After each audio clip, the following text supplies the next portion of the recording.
I'm Melisa Idris. Welcome to The Future is Female, the show where we find the extraordinary in every woman. This is also the show that advocates for policymakers, society and businesses to view men and women through the same lens. Now joining us on the show today, I have Joey Kow, who is a hearing impaired Grab driver. She is also an advocate for the deaf community and part of Grab's driver representative community. Joey joins us on the show with her interpreters, Leng, who has been an interpreter for 17 years, as well as one Zuraidah who is also part of the Malaysian Federation for the Deaf.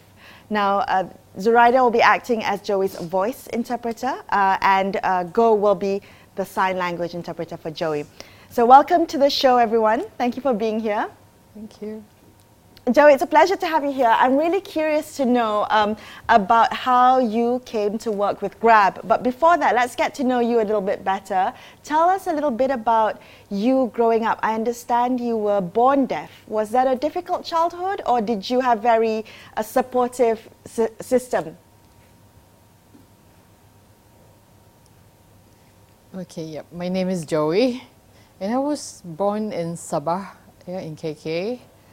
My family, my parents, and my siblings. I've got 4 siblings. The first and the second are hearing. The third one is deaf, and me, the fourth, the youngest, I'm deaf.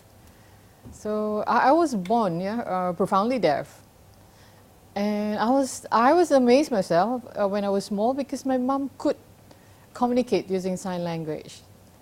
So it's when I was 10 years old, I asked my mom, "How do you actually know how to sign?" And said that when I had your brother, who is my first deaf child, and I find that it's so hard to communicate with him, and I have to learn sign language, so I have to pick it up fast so that I'll be able to communicate. So after that was when I was about in Form 3, we actually moved to Penang, and there I joined the Federation School for the Deaf. So, and when I was there, it was like too long, and I felt that I kind of bored, after school, Form 5, I got nothing to do, and I moved to KL. So now that I'm residing here in KL. So you have another sibling who is deaf. Did that help you, yes, I guess, in terms of understanding sign language, in terms of adapting to what can be seen as a disability, yes. Unfriendly world in Malaysia sometimes? Well, it's kind of like when we're both together, we find it very good because one of it is because my family are able to actually communicate using sign language. And it's just that it's a bit difficult when you start working and you start to interact with the hearing community or the hearing people. And some of them is like, they start to communicate using sign language. Some would actually use via writing, and when they use like Mandarin or anything in that context to communicate, it would be a bit difficult. But some would just do a very simple sign. Okay, all right. So when you talked about difficulties that you face when you started work, I mean, talk to me a bit about some of the issues that perhaps people who are deaf or have hearing loss face when they are looking for jobs. For me, when I started working, obviously my mom actually helped first to meet the employer, my boss. But the first time, the boss actually didn't want to accept me as a deaf person to work there. So it was kind of like difficult during that time.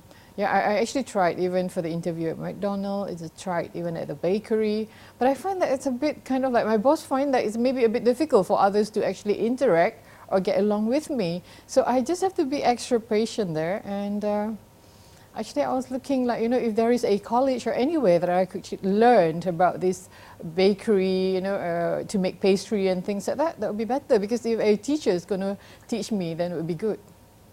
Okay, so, can you help me understand what you mean by some people find it difficult to interact with you? I understand that the sign language is a barrier, but what did you face in terms of difficulties? Yep. I would say that, when I start doing work, and you know, our hearing friends, anyone can say, no, it's not like that. I was like, so what? How? Let me know. You know, do it in writing. But the person starts to use Mandarin, or actually have it in writing, but in different language, and I find it difficult. So, couldn't anyone here could be able to kind of like communicate and let me know? So they kind of like, you know, come forward slowly and teach me one by one and say that, okay, this is the pastry, how do you do it, and things like that. I find it's better, right, rather than just telling me without you know, knowing the whole thing. But you know, I find that if I can teach them alphabets or anything, that make it easier for them to communicate. But if not, it's going to be very tough. Do you think the onus or the responsibility is on you to teach them, or shouldn't they learn it themselves to be, you know, to be able to better communicate with you? They should be. They should be, because it would be easy. Like, you know, if they can, actually, they go along with me anywhere I go, and I can even teach them. But there are some hearing friends who say, like, can you teach? But there are some who say, like, I'm, you know, kind of like it shows in their face that they're not interested. There are some, or few, that are so eager, they learn and they can communicate very fast. And it's so easy, you know, when you go out, you have friends to talk and communicate with you. Joey, have you ever been discriminated against because of your you know, hearing impairment?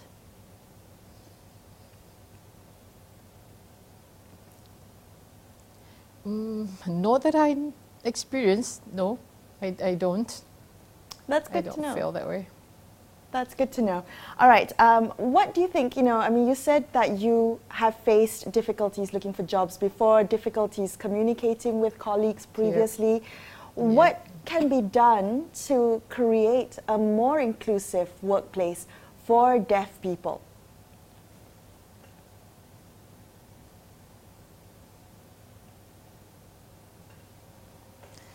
One of it is I felt that the most important thing, or the most vital, is for the hearing staff to learn sign language and then accept us as part of the community to communicate with us. Okay, we're going to come back and talk a little bit more about Grab Malaysia's Break the Silence campaign. That's coming up next on The Future is Female. Don't go anywhere.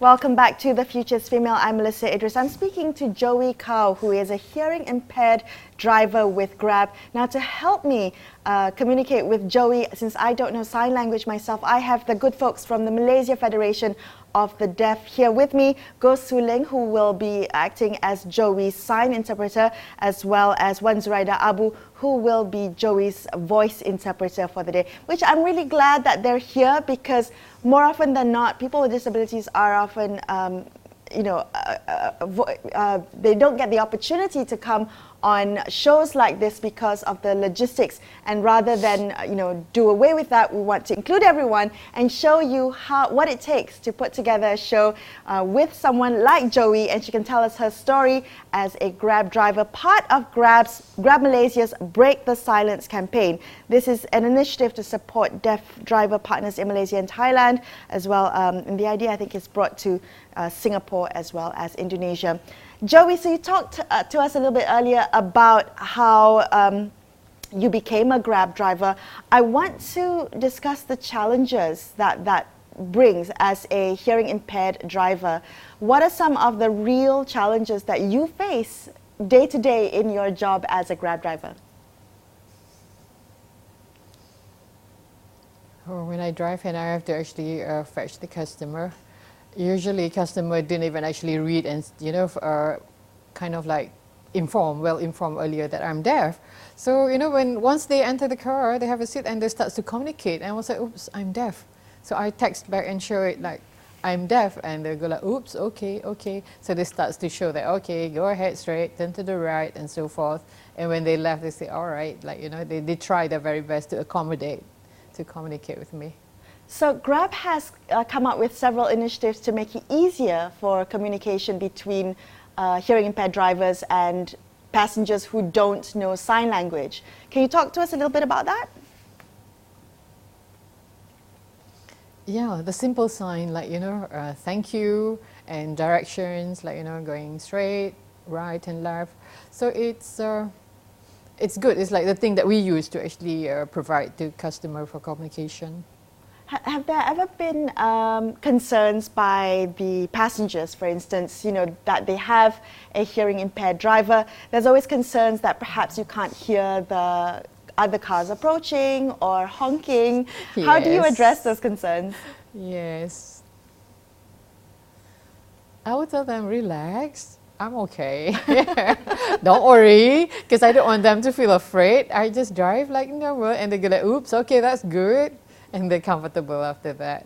But they worry because they thought that, we won't be able to hear, and, there's so many things might be a bit dangerous, but actually not. It actually, when, I was driving, if they're fast, the drivers behind are already going very fast, they would flash a light, I would notice that.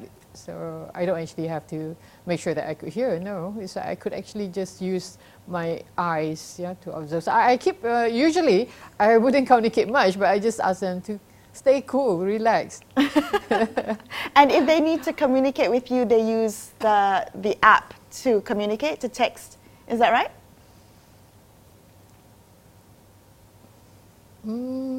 They seldom ask me anything. Oh. Yeah, I guess they knew that I knew where they're going. So as they go down, they go like, thank you, just that. I was like, well, okay.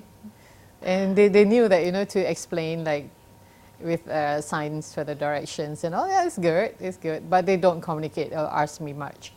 So in your experience driving, how many passengers, say out of, a percentage, have been able to communicate with you with sign language? Ooh, I would just say 10% Oh, overall. no! Not all, yeah. Okay, we need to do something to increase the awareness of Exactly. Knowing sign language as a real. We really need to talk about that. Okay, so I do want to ask one more thing, Joey, about being a female Grab driver. So, are there any safety concerns that you've had to address in your years working as a Grab driver? Have you had to deal with uncomfortable encounters? Yes, definitely. Because sometimes they go like, with the look, it makes you feel very uncomfortable. But I have to be strong. I don't want to show that I'm scared, because it might be kind of like misunderstood or manipulated. So I would actually just stay like usual and be, show that you're strong and confident. So it makes me feel comfortable, and them also. So sometimes looks can be deceiving, and like I'm kind of like scared. But if I would just take care in the sense that I would just be quiet, just drive straight. But sometimes it make me really scared when there's 4 male customers in the car, and I'm alone, and I'm a lady driver. So I just prefer to stay quiet, remain quiet. Is that a concern or an experience? Sorry. Yeah. You're saying? Usually, for lady driver, we try to actually finish with our driving by 11:30 the most, but not till midnight. So not too late. We should. Yeah. It's kind of like better. So, it's a bit scary, when you find it like quiet. Right. Have you heard? I know you're part of the Grab driver community. Is this an experience that you've heard other people share with you? Yeah. It's just that being the DRC for Grab, during the sharing part, the drivers would actually tell me, and also we're kind of like, for ladies, we're kind of like concerned of the security yourself, the safety part of it. So that's why we were kind of like very careful. But for male drivers, I guess they're okay with it. Not much of an issue, but only for us female. Comes with the territory. But usually there'll be like a very isolated cases, or only kind of like small group of people would actually do that. I think it highlights, the real problems that we as women face, in thinking about our security at all times, And sometimes I think men don't think about that or don't have to think about that, and it's often a privilege they forget. You know, talking about being part of the Grab driver representative community, how do you act as a bridge between the you know, people with disability community drivers and Grab and all the other stakeholders involved so that everyone works together? Yeah, usually it's like, it's not only me alone, yeah, as the deaf representative or the DRC who actually face. What we do is that there are about 4 of us. We would have, every month we have session with the drivers, deaf drivers, and we, you know, get all the issues or suggestions from them, and we'll bring it forward to Grab because we wanted to see there will be some room of you know, for improvements and things like that, and also to encourage them, you know, that to become a Grab driver and these other things, they could interact. And also we're kind of like would love it if everyone could interact with one another, get to know the new drivers who just come in, yeah. And I find that it's very useful to have this session as a DRC for Grab. Wonderful. Okay, we're going to come back and talk a little bit about sign language awareness. That's next on The Future is Female. Stay tuned.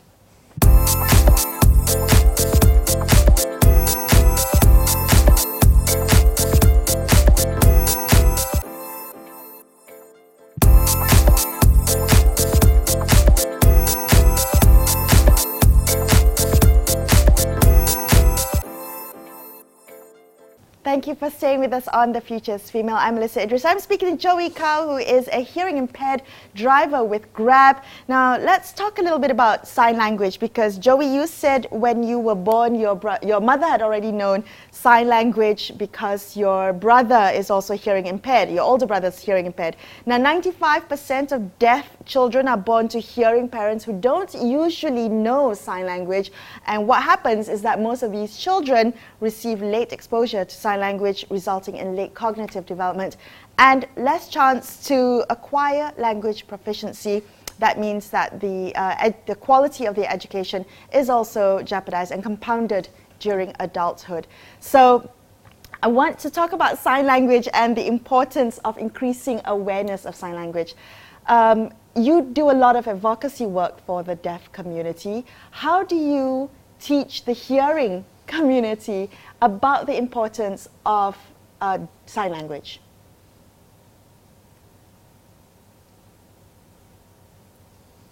Well, it's just like, you know, usually because we encountered, like, you know, the experience of going to the hospital, to the clinic, and go to the restaurant or the hotel.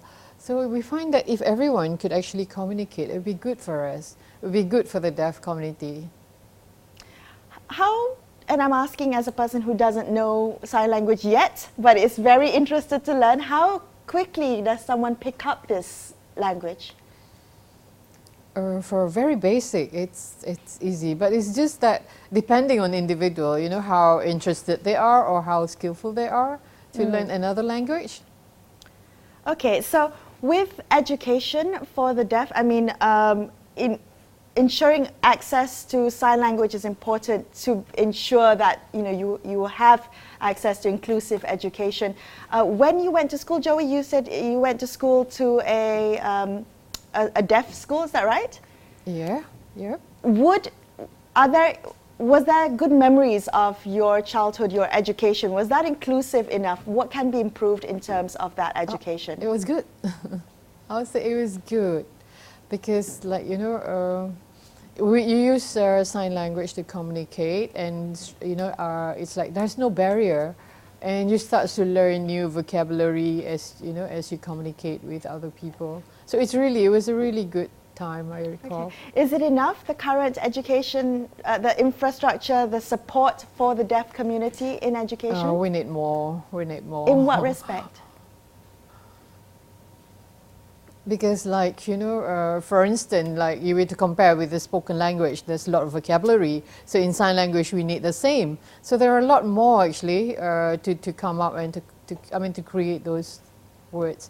And even for Grab services and all, there are still vocabulary that we need. And also, there's always room to actually improvise and also to add on to the vocabulary. Oh, so the vocabulary will increase with more, as new words come Yep, into play, yep, with technology exactly, and all that. Okay. Exactly, yeah. Because if not, we wouldn't be able to communicate or interact with the hearing friends. It's just like the hearing people. They actually communicate with one another and they come up with new words they're familiar with. So we want to be at par. We don't want to be left behind. Has technology helped you in any way to communicate with people with the hearing community? Oh, technology? Yeah. Yep. Talking about the internet or things like that. Yep. But if you ask, I would say we want more. We want something which, make it accessible for us to communicate and to get information. Information could come in. It's like to be very visual and visible for us. I mean, I haven't actually come across easy access to information here, not as yet in our country. So just hope that, one day it will be more and more deaf people who could actually become, actors or performers. I mean, for all of those watching tonight, Joey, what would you like them to understand better about the deaf community, or living with someone with hearing impairment or with a hearing disability? I would say that for the hearing person, please understand us. If, let's say, you have a child, you're born deaf, your own child, help the child and accept the child. Yeah, because we do have needs in life just like anyone else. All right, wonderful. Thank you so much, Joey. It's been such a pleasure talking to you today, and I really appreciate you coming on the show, sharing your story with us, and thank you so much to your two interpreters today for being part of this and making this happen. I appreciate your time. Thank you so much, ladies. Thank you. Thank you so much. I'm Melisa Idris. You've been watching The Future is Female. I will be back same time next week speaking to other exceptional women. Make sure you catch me then. I'll see you. Good night.